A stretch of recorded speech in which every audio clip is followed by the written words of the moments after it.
Rights Day, and day 16 of the final of our 16 days of activism to eliminate violence against women.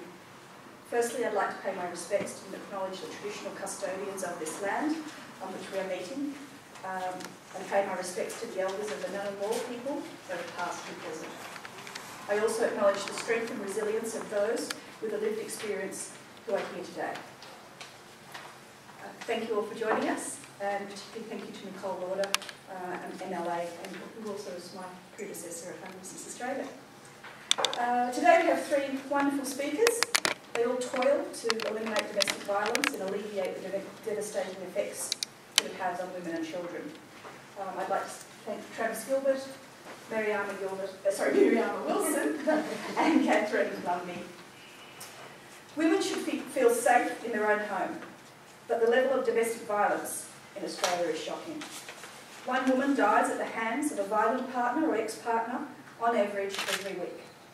This year, 69 Australian women have been killed by a man they know. 69 women. That's 69 individual lives cut short. Hopes and dreams will never be achieved. Violence against women in the home denies safety and security, which lies at the heart of the very definition of home. Domestic violence has broader impacts than safety. It affects a person's sense of control and self-worth, and increases isolation and social discrimination.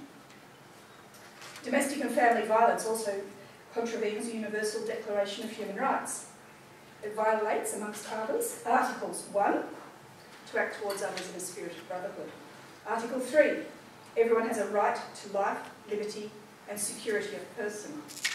Article 5, no one shall be subject to torture or cruel, inhumane or degrading treatment or punishment. Article 12, no one shall be subject to arbitrary interference with his privacy, family, home or correspondence, nor attacks upon his honour or reputation. Article 13.1, the right to freedom of movement and residence. Article 18, the right to freedom of thought, conscience and religion. Article 19, the right to freedom of opinion and expression, including freedom to hold opinions without interference and to seek, receive and impart information and ideas through any media and regardless of frontiers. And finally, Article 25.1, that everyone has the right to a standard of living adequate for health and well-being, including food, clothing, housing and medical care and necessary social services. 23% of people who received support from specialist homelessness services in 2012-13 were women, and they cited domestic violence as their main reason for seeking support. Domestic and family violence is the main driver for homelessness in Australia.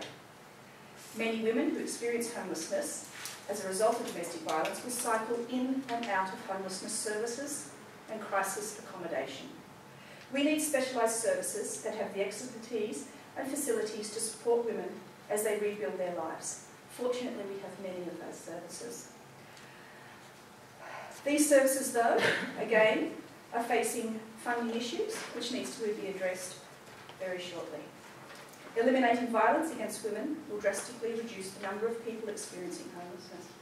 Both domestic violence and homelessness contravene human rights. The rights our governments have a responsibility to protect under international law. So our first speaker is Travis Gilbert.